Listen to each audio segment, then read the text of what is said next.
তাহলে আসুন আমার সাথে ভালোবেসে বলুন, রাধা রাধা। প্রশান্তি জড়িত নিদ্রা মানুষের জীবনের একটা অত্যন্ত গুরুত্বপূর্ণ সুখ এবং প্রয়োজনীয়তাও। দেখতে গেলে এই সংসারের প্রত্যেক পশু পাখি, প্রত্যেক জীব অবশ্যই নিদ্রা প্রাপ্ত করেন, কিন্তু মানুষ, যার মধ্যে বিচার বিবেচনা করার শক্তি অন্যদের থেকে অনেক বেশি, তার কিন্তু ঘুমের কিছু সমস্যা অবশ্যই হয়। কি বলেন, তাই তো? এবার এর কারণ কি? চিন্তা। এবার চিন্তা আমাদের সবার জীবনে আছে। আমরা সকলে জানি যে চিন্তা কখনো আমাদের সাহায্য করে না, তাও আমাদের জীবনে আছে। কেন? চিন্তার মাধ্যমে কি কখনো কোনো সমস্যার সমাধান হয়েছে? অর্থের চিন্তা করলে কি অর্থ লাভ হয়? ভবিষ্যতের চিন্তা করলে কি ভবিষ্যৎ ঠিক হয়ে যায়? স্বাস্থ্যের চিন্তা করলে কি স্বাস্থ্য নিজে থেকেই ঠিক হয়? হয় না। তাহলে এই সব কিছু থেকে আমাদের একটা ছোট্ট শিক্ষা অবশ্যই লাভ করা উচিত। আপনিও আপনার কাঁধ থেকে চিন্তার এই বোঝা নামিয়ে ফেলুন। আর এই সব ইচ্ছে একত্রিত হয়ে আমাদের মনে চিন্তা উৎপন্ন করে। তাই এই চিন্তাগুলিকে ত্যাগ করুন। প্রকৃতির প্রেমের উপর বিশ্বাস রাখুন। মনে রাখবেন, যিনি চিন্তা মুক্ত হবেন তিনি চিতা মুক্ত হবেন। সুখের নিদ্রা প্রাপ্ত করুন, আর নিদ্রায় যাবার আগে আমার সাথে ভালোবেসে বলুন, রাধা রাধা। মহাদেব সেই দেবতা যিনি মহান, যাকে দেবতাদের দেবতা বলা হয়, যিনি হলেন আমার আরাধ্য। কখনো আপনার মনে এই প্রশ্ন এসেছে যে শিবকেই কেন মহাদেব বলা হয়, অন্য কোনো দেবতাকে কেন বলা হয় না? সেই কারণ মহাদেবের মধ্যে, ওনার মধ্যে এমন এক বিশেষ গুণ রয়েছে যা অন্য কারণ নেই। তা হলো নিঃস্বার্থ হয়ে মানুষের সেবা করা। যদি প্রয়োজন পড়ে, যদি সৃষ্টির পথে বিনাশের কালো মেঘ ছেয়ে থাকে, তখন নিজের প্রাণের চিন্তা না করে হলাহল পান করার জন্য প্রস্তুত থাকেন মহাদেব। আর এই অদ্বিতীয় ত্যাগের জন্যই শিবকে মহাদেব বলে ডাকা হয়। এবার যদি কোনো মানুষও নিঃস্বার্থ ভাবনার দ্বারা নিজেকে অর্পণ করে দেয় এই জগতের কল্যাণের জন্য, মানুষের সেবার জন্য, তাহলে তিনিও মহাপুরুষ, মহামানব হতে পারেন। যদি কেউ অভুক্ত থাকেন, তাহলে নিজের থালা থেকে অর্ধেক খাবার তাকে দিয়ে দিন। যদি কেউ অসুস্থ হন, তাহলে তাকে সেবা করার, চিকিৎসা করার চেষ্টা করুন। এই জীবন শুধু নিজের জন্য নয়, অন্যদের প্রতি, সমস্ত সংসারের প্রতি উৎসর্গ করুন। যদি এইসব মানুষ শিখে যান, তাহলে তিনি মহাদেবের পথে অগ্রসর হতে পারেন। যদি মানুষ নিঃস্বার্থ ভাবনার দ্বারা এই সংসারের সেবা করতে শিখে যান, তাহলে তিনি নিশ্চিত রূপে মহামানব অবশ্যই হতে পারবেন। আসুন আমার সাথে ভালোবেসে বলুন, রাধা রাধা। স্বর্ণ, হিরে, মুক্ত, মানিক, এই সব কিছুকে আগে পাথর বলা হতো। তাহলে এমন কি হলো যে এদের রত্ন বলা হয়? আর রত্ন তা বাস্তবে আসলে কি? এটা হলো সেই পাথর যাকে আগে আগুনের তাপ সহ্য করতে হয়েছে, পরখ করা হয়েছে, যাচাই করা হয়েছে, এদের কাটার চেষ্টা করা হয়েছে, কিন্তু তারা কখনোই নষ্ট হয়নি, বরং তারা আরো উদ্ভাসিত হয়েছে, আরো উজ্জ্বল হয়েছে, এই সংসারে আরো প্রকাশ ছড়িয়ে দিয়েছে। সেই জন্য এরা হলো এত অমূল্য, সেই জন্য এরা হলো বহুমূল্য, সেই জন্য এদের রত্ন বলা হয়। এবার মানুষের কাছেও এই নির্বাচনের অধিকার রয়েছে যে আমরা শুধু পাথর হয়ে থাকব নাকি রত্ন হয়ে থাকব। কিভাবে? আমাদের জীবনেও অনেক সমস্যা রয়েছে, বাধা আছে, বিপত্তি আছে। আমরা সেই বাধার তাপে উত্তপ্ত হই, এই সমস্যা আমাদের কাটার চেষ্টা করে। অনেক মানুষ বিভিন্ন পরিস্থিতি আমাদের ভাঙার চেষ্টা করে, কিন্তু আমাদের নষ্ট হলে চলবে না। যেভাবে এই রত্ন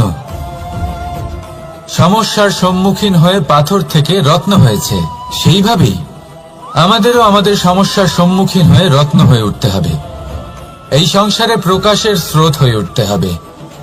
তাহলে এটাই করুন আর আমার সাথে ভালোবেসে বলুন, রাধা রাধা। সংসারে সব থেকে বড় শক্তি আসলে কি? কেউ বলবেন শারীরিক শক্তি, কেউ বলবেন অস্ত্রের শক্তি, কেউ বলবেন জ্ঞানের শক্তি। ঠিক আছে, কিন্তু যদি আমি বলি সংসারের সব থেকে বড় শক্তি হলো শক্তি কোনো এক তথ্যের, আগে হ্যাঁ, তথ্য। এই তথ্য নিজেই কিন্তু খুব শক্তিশালী, অত্যন্ত শক্তিশালী অস্ত্র হলো এই তথ্য। আর সত্যি বলতে অনুচিত তথ্যের থেকে অনেক বেশি ঘাতক হলো অসম্পূর্ণ তথ্য। যেরকম আজ শাম্ব রুক্মির সাথে করেছে, ওকে অসম্পূর্ণ তথ্য দিয়েছে, তার ফলে বিনাশ হলো। যদি এইভাবেই আপনার কাছেও কোনো অসম্পূর্ণ তথ্য আসে, আর যদি আপনি তা পরখ না করে দেখেন, যাচাই না করে দেখেন, আর নিজের কর্ম করেন, তাহলে উত্থানের বদলে আপনি পতনের সম্মুখীন হবেন। বিকাশের বদলে আপনার বিনাশ হয়ে যাবে। মনে রাখবেন একটা অত্যন্ত গুরুত্বপূর্ণ কথা, সঠিক তথ্য পাওয়া সঠিক তথ্য দেওয়ার থেকে অনেক বেশি গুরুত্বপূর্ণ। আশা করি এই কথা আপনি বুঝেছেন। জীবনে যখনই কোনো তথ্য আপনি পাবেন, সেই বিষয়ে ভেবে দেখুন, পরখ করে দেখুন, যাচাই করুন, তারপর নিজের কর্ম করুন। আর আমার সাথে ভালোবেসে বলুন, রাধা রাধা। ধর্ম এবং প্রেম, এই দুই হলো একই মুদ্রার দুই পিঠ। যদি এদের মধ্যে কোনোটা নষ্ট হয়ে যায়, তাহলে দ্বিতীয়টাও থাকে না। কখনো ভেবেছেন এমন কেন হয়? তার জন্য আগে আপনাকে বুঝতে হবে যে ধর্ম আসলে কি। ধর্ম সেটাই যা এই সংসারের প্রত্যেক মানুষকে একে অপরের সাথে সুখ এবং শান্তিতে থাকতে প্রেরণা যোগায়। এই প্রেরণার আধার হলো প্রেম। প্রেম সেটাই যা আপনার মধ্যে অন্য কারোর প্রতি করুণাবোধ জাগিয়ে তোলে, সম্মান জাগিয়ে তোলে। এবার যদি প্রেম চলে যায়, তাহলে সবার আগে বিনাশ হবে সম্মান আর করুণাবোধের। এবার যেখানে না প্রেম রয়েছে, না সম্মান রয়েছে, না করুণা রয়েছে, সেখানে ধর্ম কিভাবে বাস করবে? অশুভ ইচ্ছে জাগ্রত হয়ে ওঠে, ক্রোধ জাগ্রত হয়ে ওঠে, অহংকার জাগ্রত হয়ে ওঠে, আর তারপর আরম্ভ হয় অধর্মের। তাই যা যা ভাবনা আপনার অন্তরে প্রবেশ করছে, করতে দিন, কিন্তু যাই হোক না কেন, এই প্রেমকে নিজের থেকে দূরে যেতে দেবেন না। এই প্রেমকে চিরকাল নিজের কাছে রাখুন, নিজের হৃদয়। আর এই প্রেম ভাব নিয়ে বলুন, রাধা রাধা। এই সংসারে প্রত্যেক ব্যক্তি বড় কিছু করতে চায়, এমন কিছু যা এই সংসারে কেউ আগে কখনো করেনি। এমন জায়গায় পৌঁছতে চায় যেখানে এর আগে কেউ কখনো পৌঁছতে পারেনি। আর কেউ এতে সফলতা অর্জন করে, কিন্তু কিছু মানুষ অসফল হয়। কেন? এটাই আমার প্রশ্ন। না তো তাদের ইচ্ছেতে কোনো কমতি থাকে, না কমতি থাকে তাদের চেষ্টায়। তাহলে কেন এরা পিছিয়ে পড়ে? এর উত্তর বড়ই সরল। এই সংসার। আপনাদের বলি কিভাবে। আপনারা সকলে সংসারে মহান কাজ করতে চান, সেই মান, সেই সম্মান পেতে চান যা এর আগে কেউ কখনো পায়নি। কিন্তু আপনার সমস্যা এটাও যে এই কাজে সংসার আপনার সাথে থাকছে না। বড়ই অদ্ভুত ব্যাপার। দেখুন, ভুলে যান গোটা সংসারকে। জীবনে একা একা এগিয়ে চলুন। অপেক্ষা করে আছে রাধা রাধা। কর্ম। মানুষ সর্বদা কর্ম করতে থাকে, আর এই কর্মের জন্যই সে মান, সম্মান, ধন, প্রতিষ্ঠা লাভ করে। এবার মানুষ সবসময় চেষ্টা করে যাতে সে ভালো কর্ম করে যায়। তাহলে আপনাকে বলি, শুধু ভালো কর্ম করাই আবশ্যক নয়, তার থেকে বেশি জরুরি হলো এই খারাপ কর্মকে বোঝা আর তার থেকে দূরে থাকা। কারণ যখনই আপনি কোনো সঠিক কাজ করেন বা ভালো কাজ করেন, কেউ তা মনে রাখে না। কিন্তু এই সংসারে বিষয়টা হলো এরকম, আপনি একটা খারাপ কর্ম করুন আর সেটা সবার মনে থাকে। এই খারাপ কর্ম কাজলের এক কৌটোর মতো হয়। আপনি যতই চেষ্টা করুন বাঁচিয়ে ব্যবহার করার, কিন্তু এই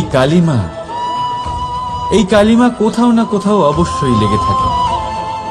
সেই জন্য জীবনে ভালো কর্ম অবশ্যই করুন, কিন্তু তার থেকেও বেশি জরুরি হলো এই খারাপ কর্মের থেকে দূরত্ব বজায় রাখা। আর এটা অবশ্যই করবেন। রাধা রাধা। সংসারে সমস্ত জায়গায় এই ব্যবসা চলতে থাকে। কিছু পাওয়ার জন্য কিছু দিতে হয়, লাভের জন্য কিছু বিনিয়োগ করতে হয়।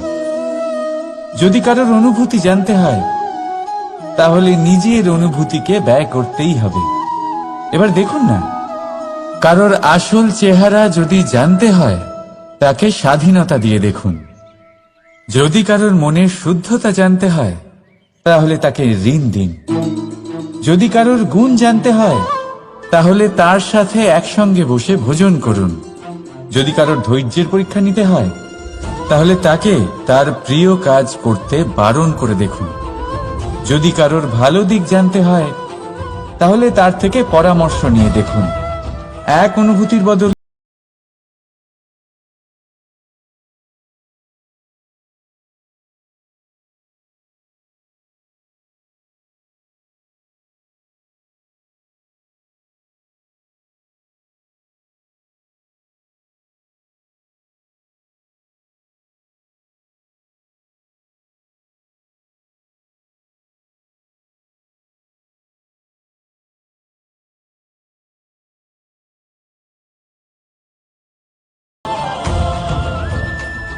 রাধা রাধা। কথায় আছে, সময়ের পূর্বে আর ভাগ্যের বেশি কেউ কিছুই পায় না। এবার এর মানে কি এটাই যে আপনি শুধুমাত্র সময়ের অপেক্ষা করবেন, সবকিছু নিজের ভাগ্যের ওপর আর কপালের ওপরে ছেড়ে দেবেন, নিজে কিছুই করবেন না? যদি আপনি এরকম করেন, তাহলে আপনি একটা বস্তু অবশ্যই পাবেন: নিরাশা, অসফলতা। এবারে আপনি বলবেন, রাধা রাধা। এই পদ্ম ফুল দেখতে পাচ্ছেন? এর অভ্যেস হলো জলস্তরের ওপরে ভাসা। সেই জন্য জলাশয়ের জলস্তর যখন বৃদ্ধি পায়, এই যে ফুলের কাণ্ড দেখছেন, সেটাও বাড়তে থাকে, যাতে এই ফুল জলস্তরের ওপরে থাকে। কিন্তু যখন সেই জলাশয়ে জলস্তর নামতে থাকে, সেই কাণ্ড নিজেকে ছোট করতে পারে না, আর এই ফুল নিজের ভারে নিজেই ভেঙে পড়ে। এবার এটা আমাদের সাথেও হয়। সময়ের সাথে আমরা জীবনে যত সাফল্য পাই, আমাদের জীবনের স্তর বাড়তে থাকে। আর যখন আমাদের সংস্থান কমতে থাকে, আমরা সেই জীবন স্তর ছাড়তে পারি না, আর শেষ পর্যন্ত সেই জীবন স্তরের কারণেই ভারাক্রান্ত হয়ে শেষ হয়ে যায়। সেই জন্য যদি কিছু রাখতে হয়, তাহলে তা হলো দৃষ্টিভঙ্গি। সাধারণভাবে জীবন যাপন করতে শিখুন। সময়ের চক্রও আপনাকে মাত দিতে পারবে না। রাধা রাধা।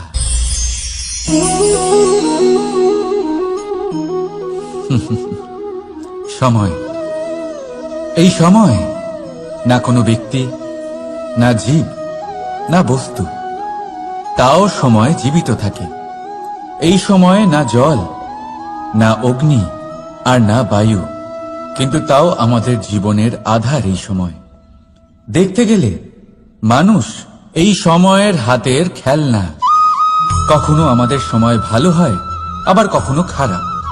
কেউ সময় আসার প্রতীক্ষা করে, আবার কেউ সময় যাওয়ার প্রতীক্ষা করে, কিন্তু এই সময় কারোর হাতে ধরা দেয় না।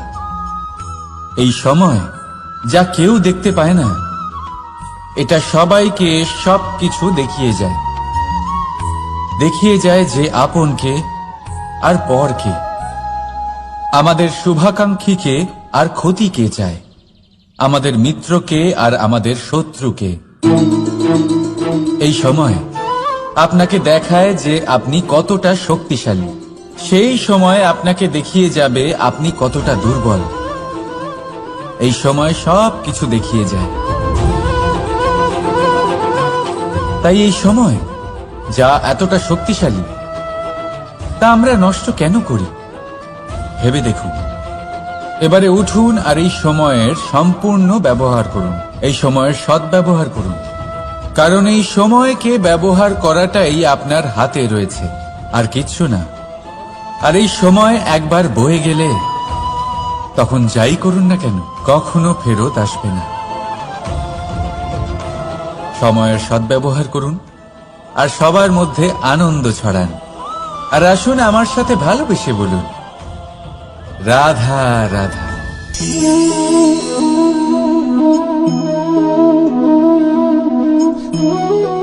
এই জল দেখতে পাচ্ছেন আপনি? এটা ঘোলা জল, এতে ময়লা মিশে আছে। কিন্তু যদি আপনি এটা কিছুক্ষণ এমনি ফেলে রাখেন তাহলে দেখবেন এই ময়লা আপনা থেকেই নিচে থিতিয়ে পড়বে। কিন্তু এই পাত্রটা নাড়াতে থাকলে এমনটা হবে না। শান্ত ছেড়ে দেবেন, তবেই এই ময়লা নিজেই নিচে চলে যাবে। ঠিক সেইভাবেই যখন আমাদের জীবনে কোনো সমস্যা আসে, কোনো অশান্তির সৃষ্টি হয়, তখন উত্তেজিত হয়ে পড়লে, নিজের সংযম হারিয়ে ফেললে আমরা এর সমাধান পাব না। শান্ত থাকলে তখনই সমস্যার সমাধান পাব। তাই মনে রাখবেন, ধৈর্য আর সংযম দ্বারা শান্ত মনে বিচার করলে যত বড়ই সমস্যা হোক না কেন তার সমাধান আপনি অবশ্যই পাবেন।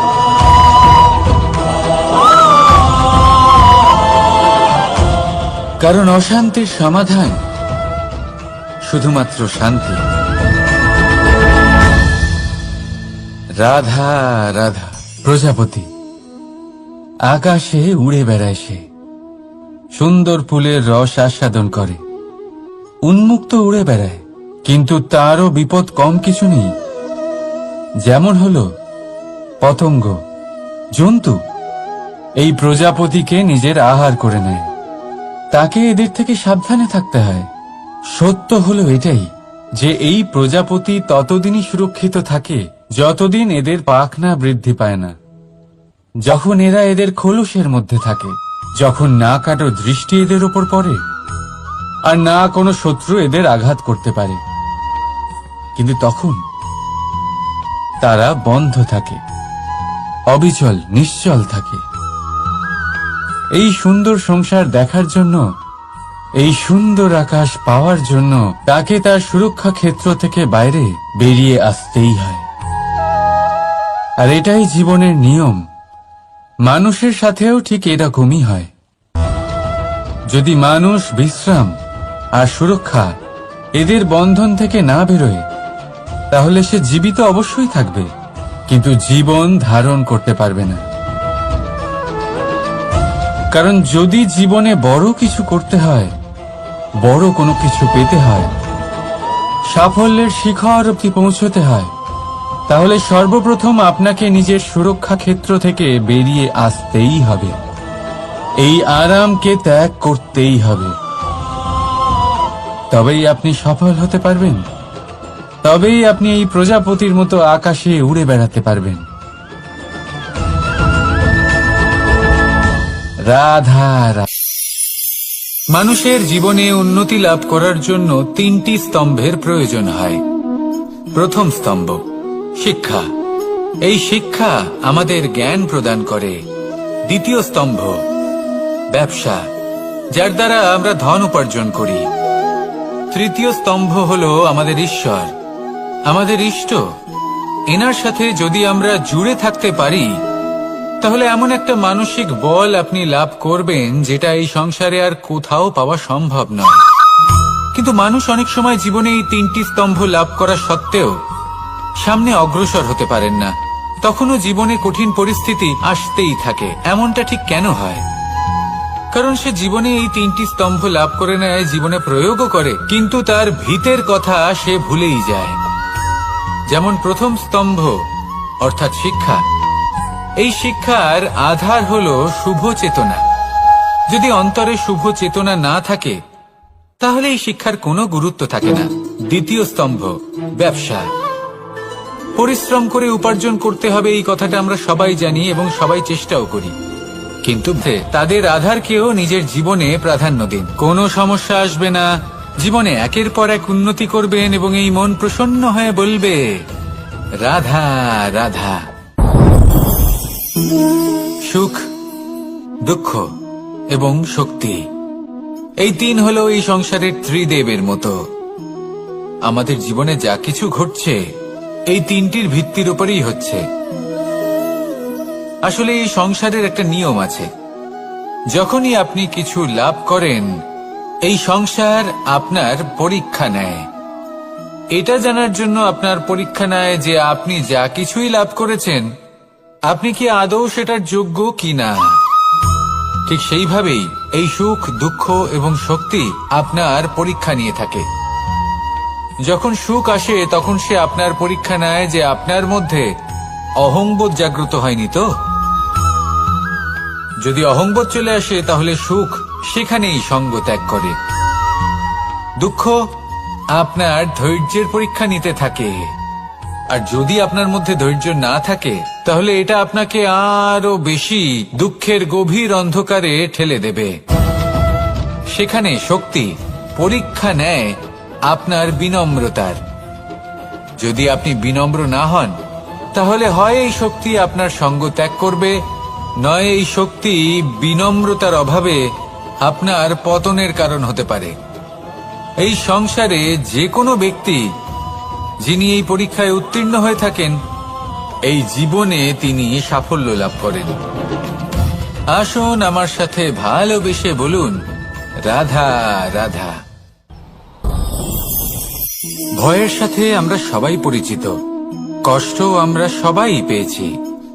কখনো কখনো আমরা অসুস্থ হয়ে পড়ি, আর এমন সময় হলে মাতার মমতা, কখনো বাবার স্নেহ, কখনো বন্ধুদের পাশে থাকার অনুভূতি আমাদের রোগ নিরাময়ে সাহায্য করে। কখনো যদি আমরা নিরাশ হয়ে পড়ি তখন যদি আমাদের কোনো আপনজন আমাদের দুটো ভালো কথা বলে তখন আমাদের মনোবল বেড়ে যায়। ঠিক তেমন সংসারের এই রঙ্গমঞ্চে যদি আপনি পীড়িত অনুভব করেন কিছু শুভ কথা আলোচনা করুন, কিছু স্তুতি গান করুন, কিছু মুহূর্তের জন্য হলেও নিজের ইষ্টদেবের কথা স্মরণ করুন আর প্রার্থনা করুন। সাহস বাড়বে, শক্তিও বৃদ্ধি পাবে এবং সামনে এগিয়ে চলার পথও দেখতে পাবেন। তখন এই মন প্রসন্ন হয়ে বলবে রাধা রাধা। এই সংসারে কখনো কোনো ব্যক্তিকে তার বাইরের পোশাক দেখে বিচার করার চেষ্টা করবেন না, এটা খুব বড় ভুল করবেন। যেমন আমরা জীবনে অনেক সময় এমন করি, ধরুন কোথাও একটা গাছ দেখলাম, খুব বিশাল আকারের একটা গাছ যেটা মাটির থেকে অনেক উঁচুতে পৌঁছে গেছে, যার বিশাল শাখা আছে। সেগুলো দেখে আমরা ভাবি যে এই গাছে হয়তো কত সুস্বাদু ফল আছে, আমরা সেই গাছের পরিচর্যা করতে থাকি।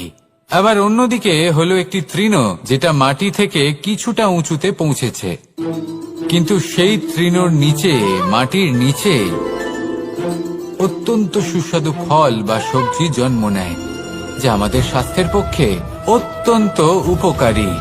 সেই জন্য কখনো আবরণ দেখে কাউকে বিচার করতে চেষ্টা করবেন না, তার বদলে এটা বোঝার চেষ্টা করুন যে আপনার সামনে যে ব্যক্তি আছে বা বস্তু আছে তার বিশেষত্ব কি। যদি এই বিশেষত্ব বোঝার ক্ষমতা আপনি অর্জন করেন, যদি এই শিল্প আপনি নিজের ভেতরে জাগ্রত করেন, তাহলে এই সংসারে বিশেষত্ব কি সেটা আপনি জানতে পারবেন। আর এই সমস্ত খেলা দৃষ্টি থেকে নয়, দৃষ্টিভঙ্গি থেকে জন্ম নেয়। দৃষ্টিভঙ্গি সবসময় শুভ রাখুন আর আমার সাথে ভালোবেসে বলুন রাধা রাধা। যখন আমরা কোনো বনে প্রবেশ করি তখন এই সবুজ ঘাস দেখে, এই কোমল ঘাস দেখে আমাদের মন প্রফুল্ল হয়ে ওঠে। ভিন্ন ভিন্ন প্রজাতির ফুল, ভিন্ন ভিন্ন রঙের ফুল দেখে এই মন আনন্দে ভরে ওঠে। এখানে শিশুরা আনন্দ লাভ করে, বড়রা ভোজন গ্রহণ করেন, কথাবার্তা বলেন, হাঁটাহাঁটি করে বেড়ান। এবার ভেবে দেখুন, যখন এই উপবনের নির্মাণ হয়েছিল সেই সময় যদি এই মাটিকে সঠিকভাবে খনন না করা হতো, যদি তাতে সঠিকভাবে বীজ রোপণ না করা হতো, যদি কোনো সংঘর্ষ না হতো, পরিশ্রম না করা হতো, যদি চলতে চলতে পায়ে কাঁটা না বিঁধে যেত, তাহলে এই সুন্দর বন দেখে আমরা কি এই আনন্দ লাভ করতে পারতাম? কখনোই নয়। ধরুন কোনো নদীর তটে সুন্দর একটি বন আছে, সেই বনের আনন্দ লাভ করতে গেলে আপনাকে সেই নদী পার করতেই হবে। যদি সুখের নদীর কাছে পৌঁছতে চান, তাহলে তটে যে কাঁটা রয়েছে সেগুলোর সাথে সংঘর্ষ করতেই হবে। এই সংসারে যদি আপনি সুখ লাভ করতে চান, তাহলে সুখ লাভের এই যাত্রা শুরু করতে হবে সংঘর্ষ দ্বারা। তাহলে সংঘর্ষকে স্বাগত জানান, এর পেছনেই সুখ রয়েছে যা আপনার জন্য অপেক্ষা করছে। এবার হাসুন আর আমার সাথে ভালোবেসে বলুন, রাধা রাধা।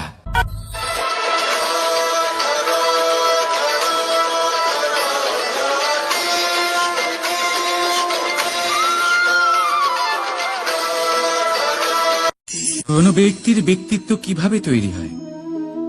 আপনার কি মনে হয় যে ব্যক্তি জন্ম থেকে তার স্বভাব নিয়ে জন্মায়, নাকি আপনার মনে হয় যে এই প্রকৃতি ব্যক্তির জন্য তার নিয়তি রচনা করে? না, এরকম একেবারেই হয় না। আমি আপনাকে বোঝাচ্ছি। যখনই বৃষ্টি পড়ে কোনো বিন্দুর দিকে দেখবেন। এবার এই বিন্দু যেখানে পড়ছে তার উপরে নির্ভর করছে তারপর কি হবে। যদি এই বিন্দু পড়ে কোনো ক্ষেতের ওপরে, তাহলে কোনো নতুন ফসলের জন্ম দেবে। যদি সে গরম কড়াইতে পড়ে, তাহলে বাষ্পীত হবে। যদি সে কোনো সাপের মুখের ভেতরে পড়ে, তাহলে বিষ তৈরি হবে। ঝিনুকের ভেতরে পড়লে মুক্তো তৈরি হবে। যদি কোনো পাতার ওপরে পড়ে, তাহলে শিশির তৈরি হবে। একই বিন্দু, কিন্তু তার সঙ্গত তার ভবিষ্যৎ এবং ব্যক্তিত্ব নির্ধারণ করবে। এবার এটা তো শুধুমাত্র এক বিন্দু, তার কাজ হলো শুধুমাত্র পড়া। কোথায় সেটা সেও নির্ধারণ করতে পারে না। কিন্তু আপনি হলেন মানুষ। আপনি বাছাই করতে পারবেন যে আপনার সঙ্গী কারা হবে, কাদের সাথে আপনি মেলামেশা করে বড় হবেন। তাই তা ভালোভাবে করুন, কারণ এই নির্বাচন আপনার হাতে, কারণ এই জীবন আপনার, ভবিষ্যৎ আপনার। এবার আপনি মহান হতে চান কি না, তার নির্ণয় আপনাকেই করতে হবে। আসুন আমার সাথে ভালোবেসে বলুন, রাধা রাধা।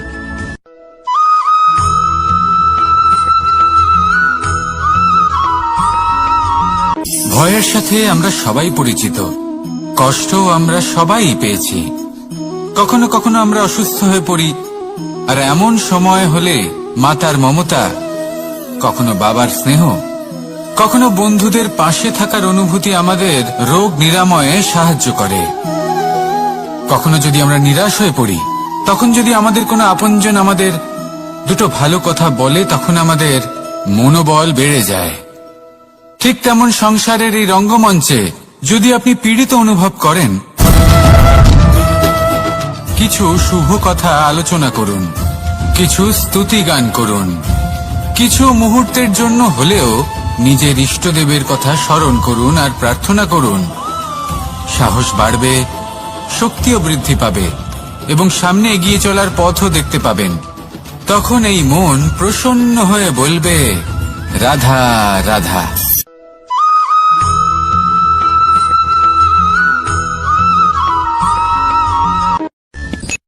সূর্যের তাপ এতটাই প্রখর হয়, তা সমস্ত বনস্পতিকে শুষ্ক করে দেয়। পুকুর হোক, নদী হোক, সরোবর হোক, সমস্ত শুষ্ক হয়ে যায়। কিন্তু আপনি কখনো শুনেছেন সূর্যের তাপে সমুদ্র শুকিয়ে গেছে? এমন কখনোই হয় না। আর এর পেছনেই লুকিয়ে রয়েছে এক অমূল্য জীবনের শিক্ষা। সমুদ্রের মতো নিজেকে ধৈর্যশীল করে তুললে, নিজেকে সংযমী করে তুললে, সূর্যের তাপ আপনার কোনো ক্ষতি করতে পারবে না। আপনার অন্তর থেকে সেই তাপ বাষ্পায়িত হয়ে মেঘ তৈরি হয়ে সূর্যকে ঢেকে দেবে। আর তারপর হবে শুধু সাফল্যের বৃষ্টি। তাহলে আসুন আর আমার সাথে ধৈর্যের সাথে বলুন, রাধা রাধা।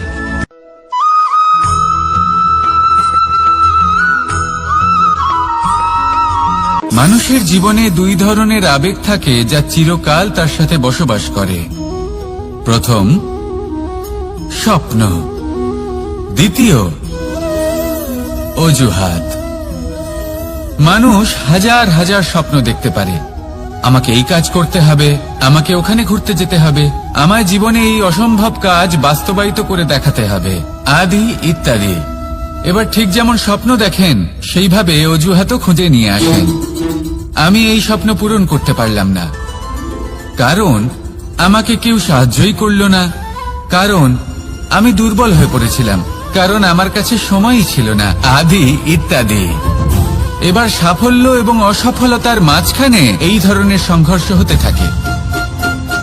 সাফল্য তখন লাভ করা সম্ভব যখন আপনার স্বপ্ন আপনার অজুহাতের থেকে অনেক বড় হয়, আর অসফলতা তখন পাবেন যখন আপনার অজুহাত আপনার স্বপ্নের থেকে অনেক বড় হয়। আপনি যদি সাফল্য লাভ করতে চান তাহলে চেষ্টা করতে থাকুন, পরিশ্রম করুন। যদি অসফল হন তাহলে ভয়ভীত হওয়ার কোনো প্রয়োজন নেই।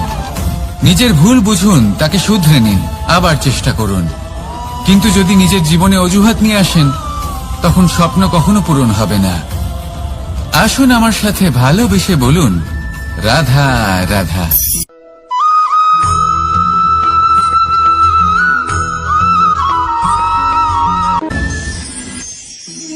মানুষ অসুস্থ কেন হন? শারীরিক দুর্বলতার কারণে? না, মানুষ অসুস্থ হন তার মানসিকতার কারণে, তার বিবেকের কারণে, তার কর্মের কারণে, তার ক্রোধের কারণে। আর যখন কেউ সুস্থ হন, ঠিক হয়ে যান, তার মানে এটা নয় যে শুধু ওষুধের জন্য তিনি সুস্থ হয়েছেন। না, এটা কারোর তার প্রতি প্রেমের প্রভাব, বিশ্বাসের প্রভাব, সম্বলের প্রভাব। শুধুমাত্র ওষুধ দিয়ে কিছুই হয় না। যদি মনে প্রেম থাকে, বিবেক থাকে, বিশ্বাস থাকে, সম্বল থাকে, তবেই সেই ওষুধ কাজ করতে পারে। তাই মনে রাখবেন, এই জীবন হলো অত্যন্ত ছোট। মনে প্রেম ভাব রাখুন, মিত্রতা করুন, শত্রুতা নয়। ভালোবাসুন, বিদ্বেষ নয়। আর এই ভালোবাসার সাথেই বলুন, রাধা রাধা।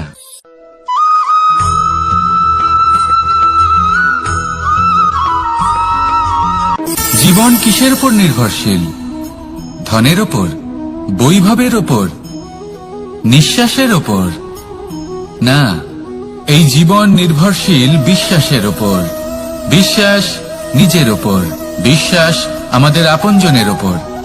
কিন্তু যখন এই বিশ্বাস ভেঙে যায় তখন মানুষের মনও ভেঙে যায়, আর তারপর সে অন্য কিছু করতেই পারে না। তখন কি করা যেতে পারে? 3টে কাজ আছে যা আপনি করতে পারেন। প্রথম, ভালোবাসা। যাকে আপনি ভালোবাসেন, যারা আপনাকে ভালোবাসে, ভুল যারই হোক না কেন, তার কাছে ক্ষমা চাইতে কখনোই সংকোচ বোধ করবেন না। দ্বিতীয় হলো বিশ্বাস। যারা আপনাকে ভালোবাসেন, আপনাকে বিশ্বাস করেন, তাদের বিশ্বাস কখনো ভাঙবেন না। তৃতীয় হলো আশা। যারা আপনাকে ভালোবাসেন, আপনাকে বিশ্বাস করেন, তাদের আশা আপনার সাথে জড়িত। তাদের থেকে কখনো কিচ্ছু লুকোবেন না। এই 3টে কাজ করুন আর এই জীবন সুপ্রসন্ন হয়ে বলবে, রাধা রাধা।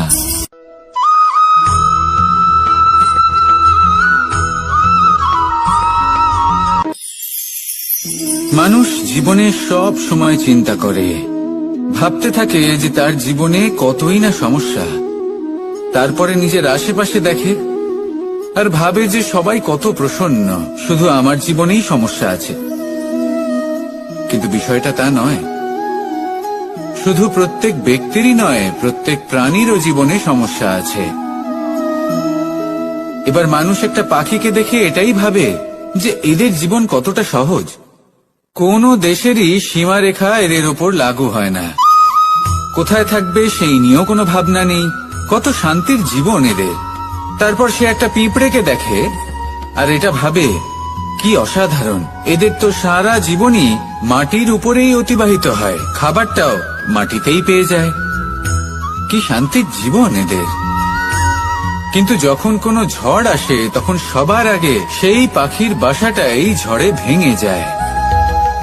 এই পাখি যে শাখাতেই গিয়ে বসে পড়ুক, তাদের উপর সবসময় সংকট থাকে যে ওপর থেকে কোনো বড় পাখি এসে তাদের উপর প্রহার না করে, তারা নিজেদের প্রাণ না হারায়। আর যদি কথা বলি পিঁপড়েকে নিয়ে, এদের উপর সবসময় সংকট থাকে যে কোনোভাবে বাতাস বা জল এদের ভাসিয়ে না নিয়ে যায়, কোনো প্রাণী ওকে পা দিয়ে পিষে না দেয়, এই পিঁপড়ে পিষ্ট হয়ে না মারা যায়। দেখুন, সমস্যা প্রত্যেকের জীবনে রয়েছে, আর এই সমস্যা আসতেই থাকবে। এর অর্থ এটা নয় যে এই সমস্যার সম্মুখীন হওয়া যায় না, এর সমাধানও সম্ভব নয়। প্রত্যেক সমস্যার সমাধান অবশ্যই আছে, শুধু শান্ত মনে সেটা খুঁজে বের করতে হবে। তাহলে সেটাই করুন, প্রত্যেক সমস্যার সমাধান করতে থাকুন। যত সমাধান করবেন জীবন আনন্দময় হয়ে উঠবে। যদি সমাধান না করেন তাহলে আজীবন দুঃখই পেতে থাকবেন। আসুন আমার সাথে ভালোবেসে বলুন, রাধা রাধা।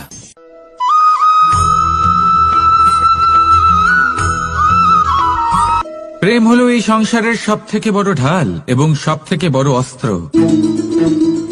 এই প্রেম ছাড়া না কোনো ন্যায় হয় আর না কোনো শাস্ত্র, না জীবন আছে আর না অন্ত। এবার যদি এই প্রেম মনের মধ্যে বাস করতে শুরু করে তাহলে কখনো কোনো সমস্যাই হবে না, আর যদি হয়েও থাকে তাহলে তা স্থায়ী হবে না। এই প্রেম কি না করতে পারে? এই প্রেম সমস্ত সমস্যা মিটিয়ে ফেলতে পারে, আপনার মনের মধ্যে অহংকারকেও বিনাশ করে দিতে পারে, আপনাকে সাক্ষাৎ ঈশ্বরের সাথে দেখা করাতে পারে। তাই প্রেমের দ্বারা প্রয়াস করতে থাকুন। এই সংসারের প্রত্যেক মানুষকে, প্রত্যেক বস্তুকে, প্রত্যেক জীব জন্তুকে ভালোবাসবেন, আর এই প্রেমের দ্বারাই বলুন, রাধা রাধা।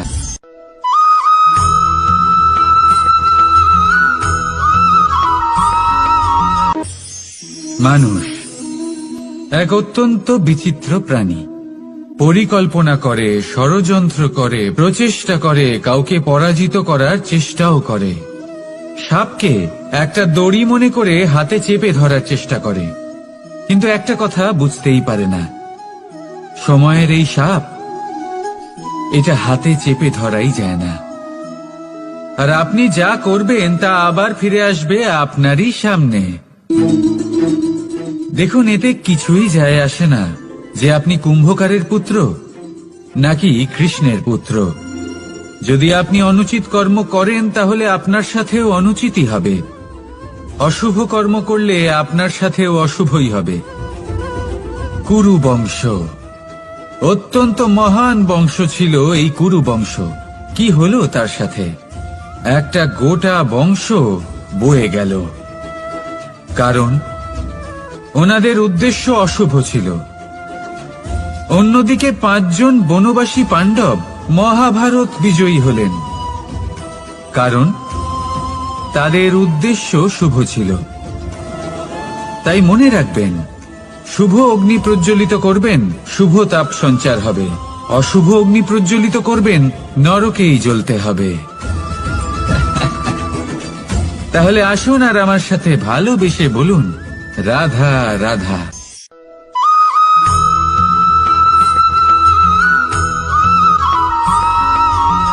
প্রেম এই সংসারে এসেছিল এই সংসারকে প্রেমের শিক্ষা দেওয়ার জন্য, এই জীবনের সুখের অনুভূতি আসলে কি তা শেখানোর জন্য। কিন্তু যদি সত্যি কথা বলি, তো আমি নিজেই প্রতিদিন প্রেমের নতুন নতুন স্বরূপ দেখতে পাই। প্রেমের একটা নতুন অনুভূতি প্রত্যেক নতুন দিনে, আর তার কারণ হলো এই প্রেম অনন্ত। এ হলো দৈব। প্রেম হলো এই সংসারের সবথেকে বড় ঢাল এবং সবথেকে বড় অস্ত্র।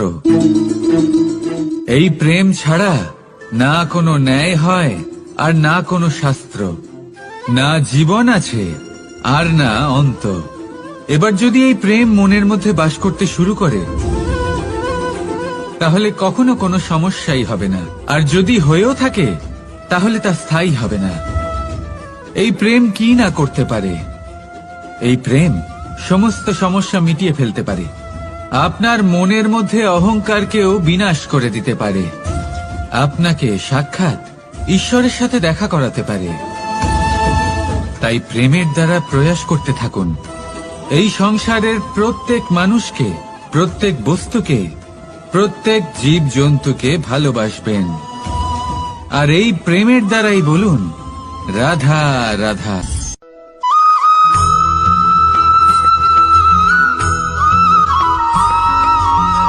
জীবনে এমন কিছু কাজ রয়েছে যা আপনাকে একাই করতে হয়, আর এমন কিছু কাজ রয়েছে যা আপনাকে একসাথে মিলে করতে হয়, একজোট হয়ে, সঙ্গবদ্ধ হয়ে। এবার সঙ্গবদ্ধ বলতে কি বোঝাতে চাইছি? আমি তাদের কথা বলছি না যারা বাস্তবিকভাবে একে অপরের সাথে কাজ করেন। আমি তাদের কথা বলছি যারা একে অপরের থেকে দূরে থেকেও একে অপরকে বিশ্বাস করেন। আমি আগেও বলেছিলাম, সমস্ত বিশ্বের আশা বিশ্বাসেই বসবাস করে, তাই না? তাই যেখানে সমস্ত বিশ্ব আছে, সমস্ত সংসার আছে, সেইখানেই বিশ্বাস রয়েছে।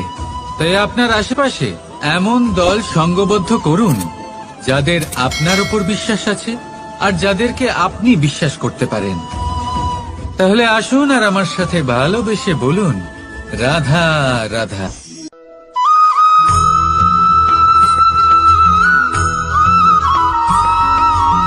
আমরা যে মানুষকে চাই, যাকে আমরা ভালোবাসি, তাকে একটা উপহার অবশ্যই দিতে চাই।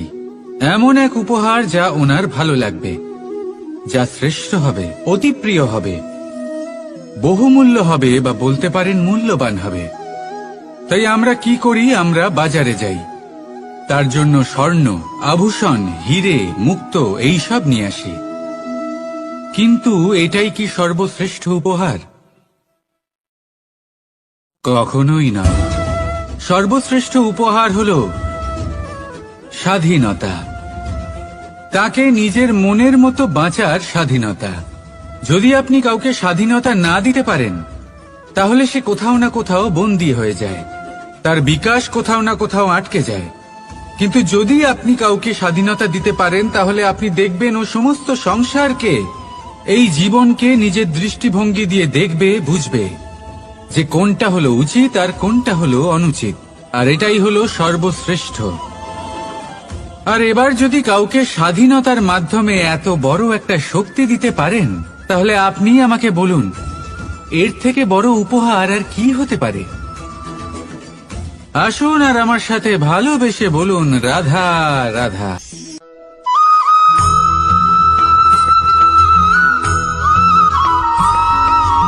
পিতা আর পুত্রের সম্পর্ক অত্যন্ত মধুর হয়ে থাকে। পিতা স্বপ্ন দেখেন, তাকে পূর্ণ করার সকল সম্ভাব্য চেষ্টা করেন, কিন্তু তাও অনেক সময় ওনার স্বপ্ন অপূর্ণ থেকে যায়। তখন পিতা ভাবেন যে স্বপ্ন উনি পূর্ণ করতে পারেননি, ওনার সন্তান তা অবশ্যই পূরণ করবে। যে স্থানে উনি কখনো পৌঁছতে পারেননি, সেই স্থানে ওনার পুত্র অবশ্যই পৌঁছবে। পিতা নিজের সন্তানের ভবিষ্যৎ নিয়ে সেই স্বপ্ন দেখেন, আর যখন সেই সন্তান সামনে এগোতে থাকে, তখন তার দুঃখ হয় না, বরং গর্ব হয়। ওনার ভালো লাগে এটা দেখে যে ওনার সন্তান অনেক উন্নতি করছে। কিন্তু যখন সন্তান নিজের অভিভাবকের শক্তি দেখে, তার যশ দেখে হিংসা করতে থাকে, সমস্যা সেইখানেই শুরু হয়। সেই জন্য সকল সন্তানকে এটা মনে রাখতে হবে, দেখুন, পুত্র হবার সুবাদে এক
আমরা যখনই কোনো যাত্রায় যাব বলে মনে করি তখনই আমরা প্রস্তুত থাকি আসন্ন বিপদের জন্য বা সংকটের জন্য।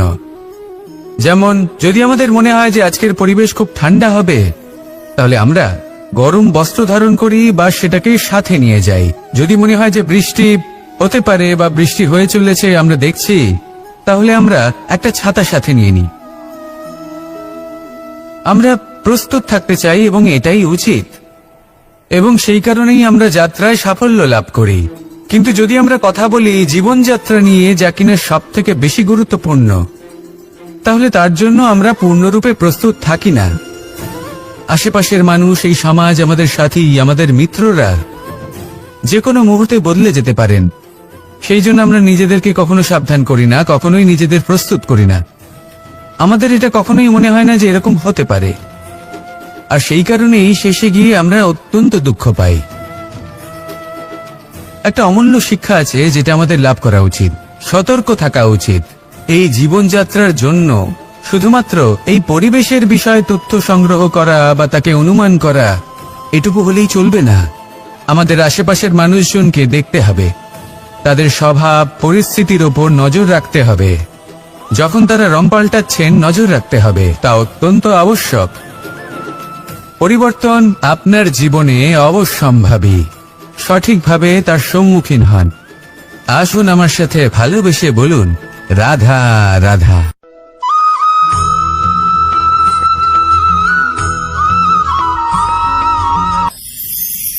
ঈশ্বর আসলে কে? সংসারের বেশিরভাগ মানুষের কাছে ঈশ্বর হলেন এই সংসারের রচয়িতা, পালনকর্তা।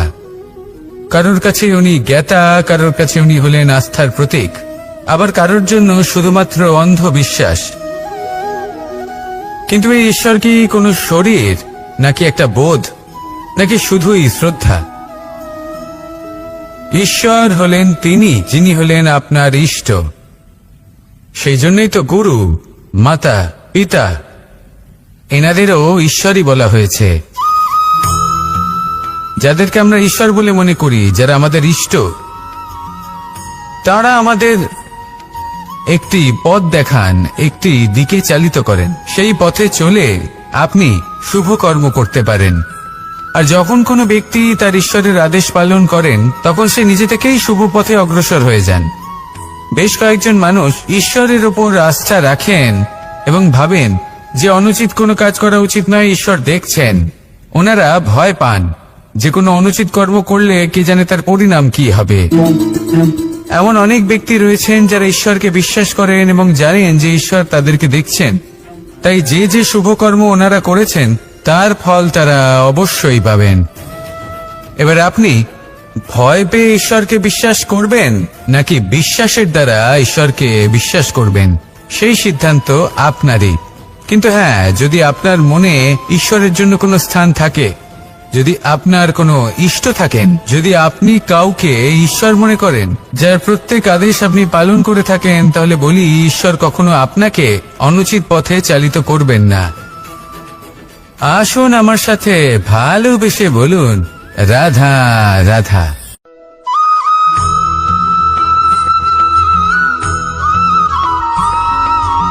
আমি রথে যাত্রা করি। বারবার থেমে আপনাকে দেখতে হবে, নিজেকে কিছু প্রশ্ন করতে হবে। আমি কি আজ সেই কর্মই করছি যেটা আমি করতে চেয়েছিলাম? আমি কি আজ সেই জীবন যাপন করছি যেমন আমি যাপন করতে চেয়েছিলাম? যদি এই প্রশ্নগুলোর উত্তর হ্যাঁ হয়, তাহলে এগোতে থাকুন, নয়তো থেমে যান এবং বিচরণ করুন। মনে রাখবেন, এই সংসার অত্যন্ত জটিল, আর এতে হারিয়ে যাওয়া অত্যন্ত সরল। সেই জন্য নিজে থেকে বারবার থামা এবং জীবন চিন্তন করা অত্যন্ত আবশ্যক। তাহলে সেটাই করুন, আর আমার সাথে ভালোবেসে বলুন, রাধা রাধা।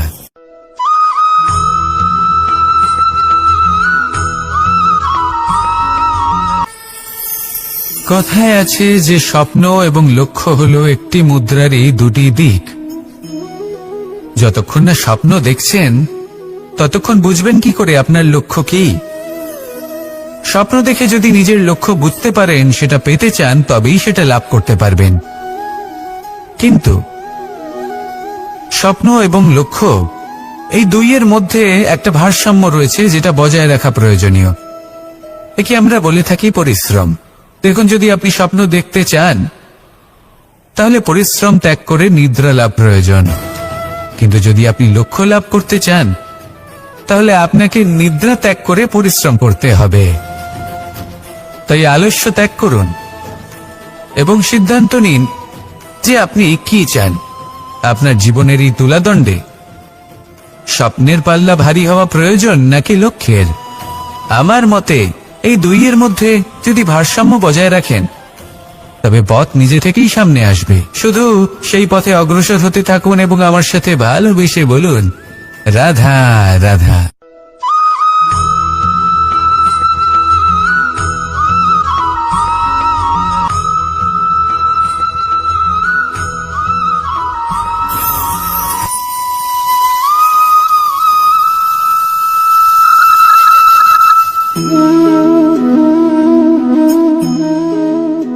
মোহনের বাঁশির এই সুর, এই সঙ্গীত কার না পছন্দ হয়?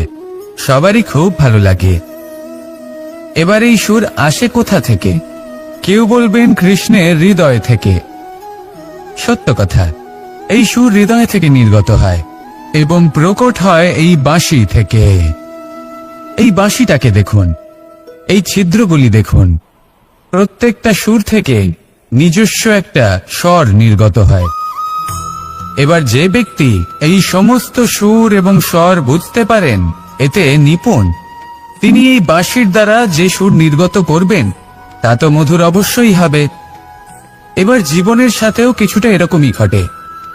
জীবনের কিছু নীতি থাকে, অর্থ, কুটুম্ব এবং আধ্যাত্মিক। যদি জীবনের প্রত্যেকটা মুহূর্ত সুখময় হয় এরকম আপনি চান, তাহলে এই তিনটি নীতিতে আপনাকে নিপুণ হতে হবে। কোনো একটি বিশেষ নীতির প্রতি যদি আপনি বেশি ঝুঁকে পড়েন তাহলে বাকি দুই নীতি থেকে যা সুখ লাভ করা সম্ভব তা পারবেন না। ধন অর্জন করতে হবে পরিবারের জন্য, পরিবারের সুখ মনের শান্তির জন্য, মনে শান্তির প্রয়োজন মনের শুদ্ধতার জন্য। যখন এই মন শুদ্ধ হবে, জীবন শুদ্ধ হবে, পবিত্র হবে, সুন্দর হবে এবং ভালোবেসে বলবে, রাধা রাধা।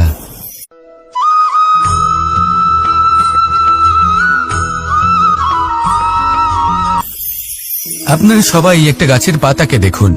যতক্ষণ পর্যন্ত গাছের সাথে, মানে গাছের ডালের সাথে জুড়ে থাকে, সে সবুজ থাকে, বাতাসের সাথে সে নড়তে থাকে। যতক্ষণ পর্যন্ত ও সূর্য থেকে পাওয়া রশ্মির শক্তি গাছে পৌঁছে দেয় ততক্ষণ ও ডালের সাথে যুক্ত থাকে। কিন্তু যখন সেই পাতা শুকিয়ে যায় তখন তার কোনো গুরুত্ব থাকে না। সেই পাতা গাছের ডালে এবং বৃক্ষের কাছে বোঝা হয়ে থেকে যায়। এবং এমন এক সময় আসে যখন সেই ডালটি শুকনো সেই পাতাকে পরিত্যাগ করে। এটাই আমরা এই প্রকৃতিতে দেখি এবং এটাই হলো সত্য। আর এটাই আমাদের জীবনে খুব বড় একটা শিক্ষা। যদি আপনিও নিজের জীবনে নিজের আপনজনদের কাছে বোঝা স্বরূপ হয়ে দাঁড়ান, তাহলে তারা আপনাকে যতই ভালোবাসুক না কেন, ওনারা যদি নাও চান তাহলেও এমন এক দিন আসবে যখন আপনার আপনজন আপনাকে পরিত্যাগ করবে। সেই জন্য সবসময় আত্মনির্ভর হয়ে ওঠার চেষ্টা করুন। নিরন্তর পরিশ্রম করতে থাকুন, কারোর উপর বোঝা হয়ে থাকবেন না, বরং তার সাথে মিলে দায়িত্ব পালন করুন। এমনটা করবেন তাহলে আপনার সম্মানও বজায় থাকবে এবং সম্পর্কের মধ্যে আপনার মূল্যও বজায় থাকবে। আসুন আর আমার সাথে ভালোবেসে বলুন, রাধা রাধা।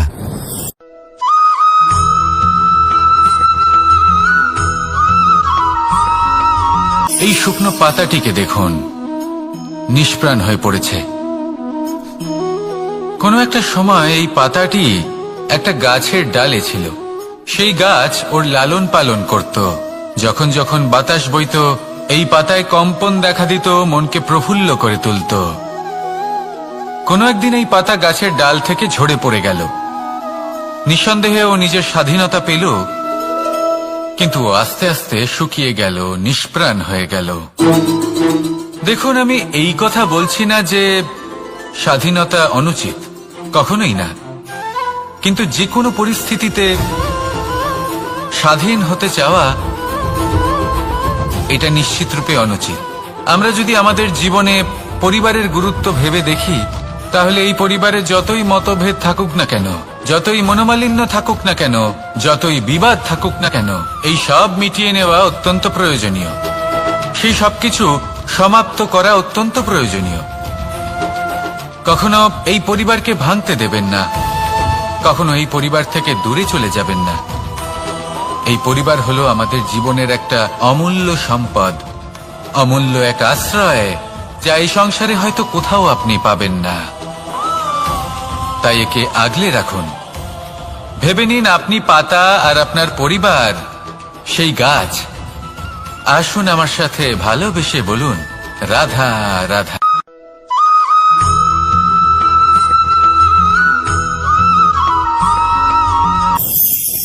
প্রেম আড়াই অক্ষর, মাত্র আড়াই অক্ষরের এই শব্দ প্রেম, এর মধ্যে ত্রিলোকের এবং সমগ্র ব্রহ্মাণ্ডের বীজ নিহিত আছে। এমন কি আছে যা এই প্রেম করতে পারে না? যেখানে শক্তি এবং বিদ্যা প্রয়োগ করে আপনি কিছুই করতে পারবেন না, সেটাও প্রেম দ্বারা অর্জন করা সম্ভব। প্রেম চাইলে পাথরেও ফুল ফোটাতে পারে। প্রেম চাইলে ন্যাড়া পাহাড়ের বুক চিরে নদীপথ তৈরি করতে পারে। চাইলে নিরক্ষর ব্যক্তিকে সংসারের শ্রেষ্ঠ জ্ঞানী করে তুলতে পারে। শুধুমাত্র এই প্রেমের জন্য সবার দুষ্ট কানাই ঘনশ্যাম হয়ে উঠেছিল। শুধুমাত্র এই প্রেমের টানেই ত্রিলোকের স্বামী দ্বারকাধীশ নির্ধন সুদামার পদসেবাও করেছিলেন। এই প্রেম হলো সংসারের সবথেকে বড় শক্তি। এই সংসারের আধার হলো প্রেম। এমন কিচ্ছু নেই যা এই প্রেমের পক্ষে সম্ভব নয়। যেখানে বিদ্যা এবং শক্তি সাহায্য করতে পারে না, সেখানে এই প্রেম আপনাকে জয়ী করে দিতে পারে।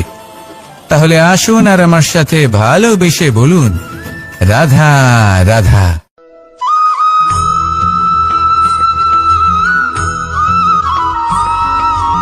দীপাবলি আমাদের সবথেকে বড় উৎসব। শ্রীরাম রাবণকে পরাস্ত করে 14 বছরের বনবাস কাটিয়ে আবার অযোধ্যায় ফিরে এলেন অমাবস্যার রাত্রে। অযোধ্যায় সবাই খুব প্রসন্ন ছিলেন, খুবই উৎসাহিত ছিলেন। অযোধ্যায় সহস্র প্রদীপ প্রজ্বলিত করা হয়েছিল এই উৎসবে। একে আমরা দীপাবলি বলে থাকি। এবার এই বিষয়ে আমরা সকলে জানি। আপনি কি এটা জানেন যে শ্রীরাম বাস্তবে অমাবস্যার এক রাত আগেই অযোধ্যায় পৌঁছে গেছিলেন? সবার সামনে অমাবস্যার রাতে এসেছিলেন। এর কারণ কি? শ্রীরাম প্রমাণ করতে চেয়েছিলেন যে যে কোনো সময়, দিন হোক বা রাত, শুভ বা অশুভ হয় না। শুভ অশুভ কিছু থাকলে তা হলো মানুষের চিন্তা, তার ভাবনা, তার নির্বাচন আর তার কর্ম। নিজেই দেখে নিন। শ্রীরাম শুভ। তাহলে নিজের পরিবারের সাথে দীপাবলি পালন করুন। আপনাদের শুভেচ্ছা জানাই। আসুন আর আমার সাথে ভালোবেসে বলুন, রাধা রাধা।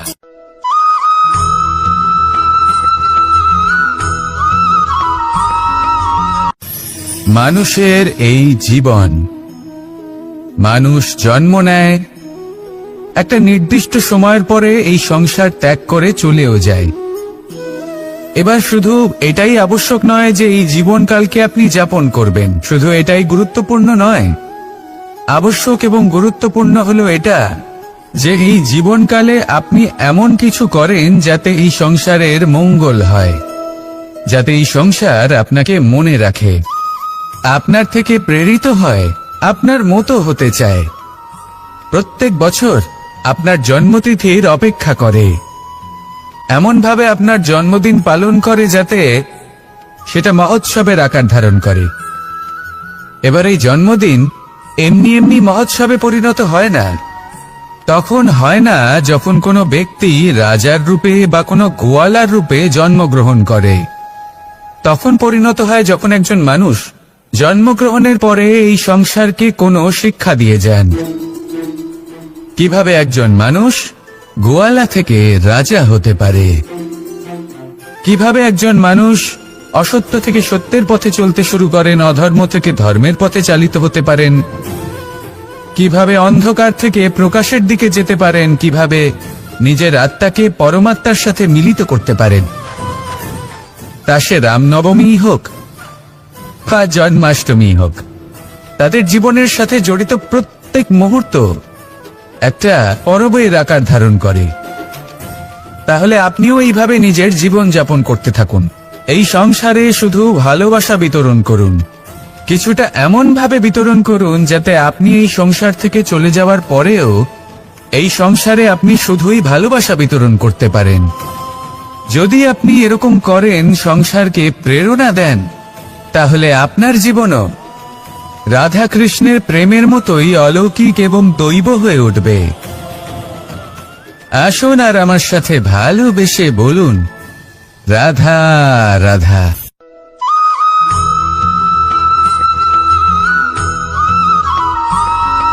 ভোজন। এই সংসারে যেই হোক না কেন, কোনো মানুষ হোক, কোনো প্রাণী হোক, কোনো কীট হোক বা কোনো বনস্পতি হোক, প্রত্যেকের জন্য ভোজন অতি আবশ্যক। কারণ ভোজন থেকেই শক্তি পাওয়া যায়, আর সেই শক্তি দিয়েই সংসারের, আমাদের জীবনের সমস্ত কার্য করা যায়। এবার এমন এক ধরনের শক্তি হয় যা শীতের ঋতুতে সূর্য থেকে আমরা পেয়ে থাকি, আর আরেক ধরনের উত্তাপ হয় যা দিয়ে ভোজন রান্না করা হয়, সুস্বাদু নানান ধরনের ভোজন। এবার অত্যন্ত গুরুত্বপূর্ণ হলো যে ব্যক্তি সেই ভোজন বানাচ্ছেন তার মানসিক পরিস্থিতি এবং সেই ব্যক্তি যিনি ভোজন গ্রহণ করছেন তার মানসিক অবস্থা। যখনই আপনি ভোজন বানাচ্ছেন তখন ভালোবাসার সাথে কাজটা করুন, ধন্যাত্মক ভাব নিয়ে, সৎ ভাবনার সাথে। কারণ আপনার এই মানসিক স্থিতি শক্তির আকারে সেই খাদ্যের সাথে মিলে মিশে যায়।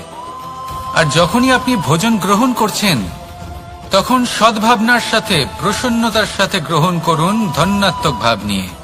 যদি আপনি প্রসন্নতার সাথে রান্না করেন, প্রসন্নতার সাথে খাদ্য গ্রহণ করেন, তাহলে আপনি প্রসন্নই থাকবেন, আর মন সুপ্রসন্ন হয়েই বলবে রাধা রাধা।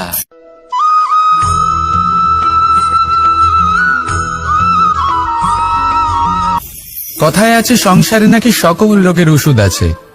যদি আপনি নিজের শরীরকে ভালোবাসেন তাহলে ব্যায়াম করুন, যদি নিজের নিঃশ্বাস প্রশ্বাসকে ভালোবাসেন তাহলে প্রাণায়াম করুন, যদি আপনি নিজের আত্মাকে ভালোবাসেন তাহলে ধ্যান করুন। কিন্তু যদি আপনি নিজের জীবনকে, পরমাত্মাকে ভালোবাসেন তাহলে সকলকে ভালোবাসতে থাকুন। এই ভালোবাসা অত্যন্ত গুরুত্বপূর্ণ এবং আবশ্যক। ভালোবাসার থেকে ভালো না কোনো ওষুধ আছে, না আছে কোনো আসন। এর থেকে ভালো না কোনো ব্যায়াম আছে, আর না কোনো প্রাণায়াম। এই ভালোবাসা বড় বড় সমস্যারও সমাধান করতে পারে। ভালোবাসা বড় বড় বিপদকে আপনার থেকে দূর করতে পারে। এই ভালোবাসাই আপনাকে জীবনে বাঁচতে শেখায়, কারণ ভালোবাসাই হলো জীবনের আসল সত্য। তাহলে আসুন আর আমার সাথে ভালোবেসে বলুন, রাধা রাধা।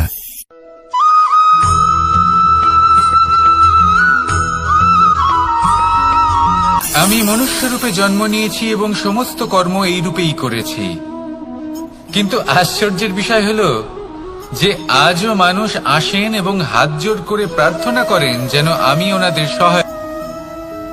ঈশ্বর হলেন তিনি যিনি হলেন আপনার ইষ্ট। সেই জন্যই তো গুরু, মাতা, পিতা এনাদেরও ঈশ্বরই বলা হয়েছে। যাদেরকে আমরা ঈশ্বর বলে মনে করি, যারা আমাদের ইষ্ট, তারা আমাদের একটি পথ দেখান, একটি দিকে চালিত করেন। সেই পথে চলে আপনি শুভ কর্ম করতে পারেন। আর যখন কোনো ব্যক্তি তার ঈশ্বরের আদেশ পালন করেন তখন সে নিজে থেকেই শুভ পথে অগ্রসর হয়ে যান।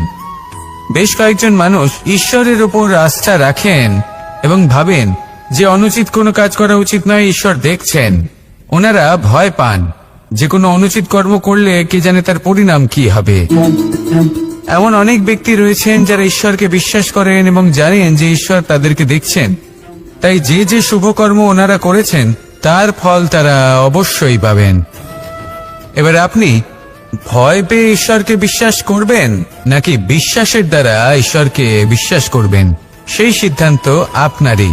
কিন্তু হ্যাঁ, যদি আপনার মনে ঈশ্বরের জন্য কোনো স্থান থাকে, যদি আপনার কোনো ইষ্ট থাকেন, যদি আপনি কাউকে ঈশ্বর মনে করেন যার প্রত্যেক আদেশ আপনি পালন করে থাকেন, তাহলে বলি ঈশ্বর কখনো আপনাকে অনুচিত পথে চালিত করবেন না। আসুন আমার সাথে ভালোবেসে বলুন, রাধা রাধা।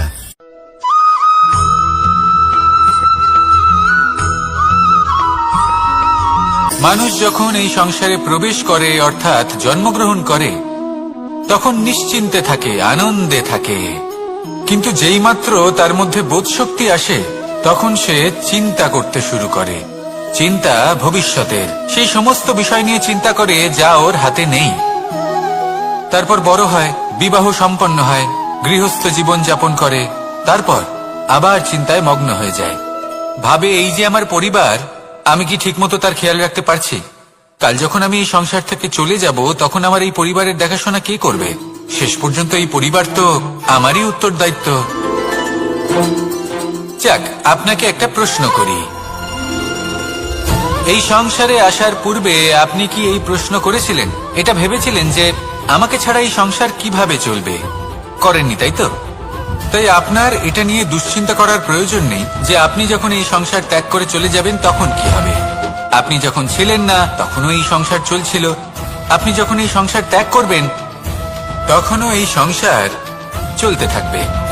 যদি কোনো বিষয়ের প্রভাব থাকে তা হলো আপনার আজকের তথা বর্তমানের কর্ম, অর্থাৎ আজ আপনি কি করছেন, কার জন্য মঙ্গল করছেন, কাকে প্রেরণা দিচ্ছেন, কাকে সাহায্য করছেন, কোন উদাহরণ প্রস্তুত করছেন। আপনি এই সংসারে যে ছবি অঙ্কন করবেন সংসার সেটাই মনে রাখবে।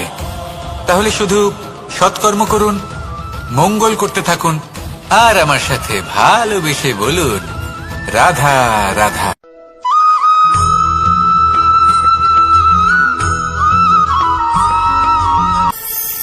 কথায় আছে যে স্বপ্ন এবং লক্ষ্য হলো একটি মুদ্রারই দুটি দিক। যতক্ষণ না স্বপ্ন দেখছেন ততক্ষণ বুঝবেন কি করে আপনার লক্ষ্য কি? স্বপ্ন দেখে যদি নিজের লক্ষ্য বুঝতে পারেন, সেটা পেতে চান, তবেই সেটা লাভ করতে পারবেন। কিন্তু স্বপ্ন এবং লক্ষ্য এই দুইয়ের মধ্যে একটা ভারসাম্য রয়েছে যেটা বজায় রাখা প্রয়োজনীয়। একে আমরা বলে থাকি পরিশ্রম। দেখুন, যদি আপনি স্বপ্ন দেখতে চান তাহলে পরিশ্রম ত্যাগ করে নিদ্রা লাভ প্রয়োজন। কিন্তু যদি আপনি লক্ষ্য লাভ করতে চান তাহলে আপনাকে নিদ্রা ত্যাগ করে পরিশ্রম করতে হবে। তাই আলস্য ত্যাগ করুন এবং সিদ্ধান্ত নিন যে আপনি কি চান। আপনার জীবনের এই তুলাদণ্ডে স্বপ্নের পাল্লা ভারী হওয়া প্রয়োজন নাকি লক্ষ্যের? আমার মতে এই দুইয়ের মধ্যে যদি ভারসাম্য বজায় রাখেন তবে পথ নিজে থেকেই সামনে আসবে। শুধু সেই পথে অগ্রসর হতে থাকুন এবং আমার সাথে ভালোবেসে বলুন, রাধা রাধা।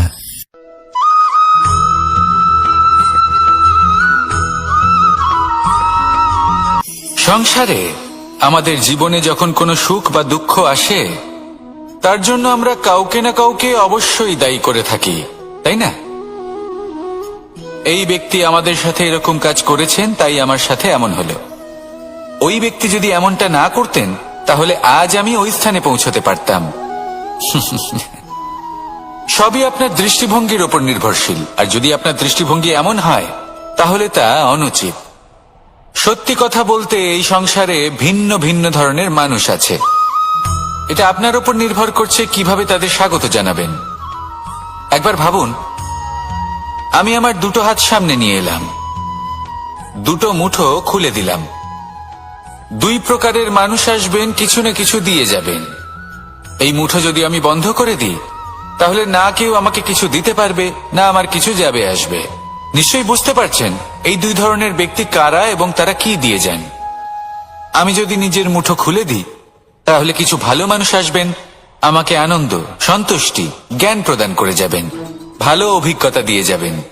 কোনো খারাপ ব্যক্তি যদি আসেন, তাহলে তিনিও খারাপ অভিজ্ঞতা দেবেন, যার থেকে আমি শিক্ষা লাভ করব। এই সব কিছু আমি লাভ করতে পারি। মুঠো যদি বন্ধ করে রাখি, তাহলে আমি কিছুই পাবো না।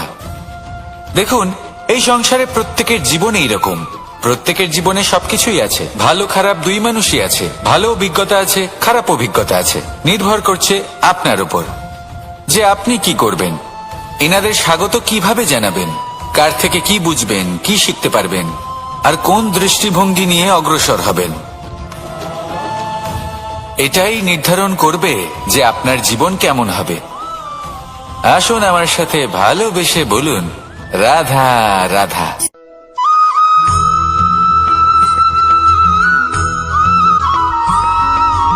আমরা যখনই কোনো যাত্রায় যাব বলে মনে করি, তখনই আমরা প্রস্তুত থাকি আসন্ন বিপদের জন্য বা সংকটের জন্য।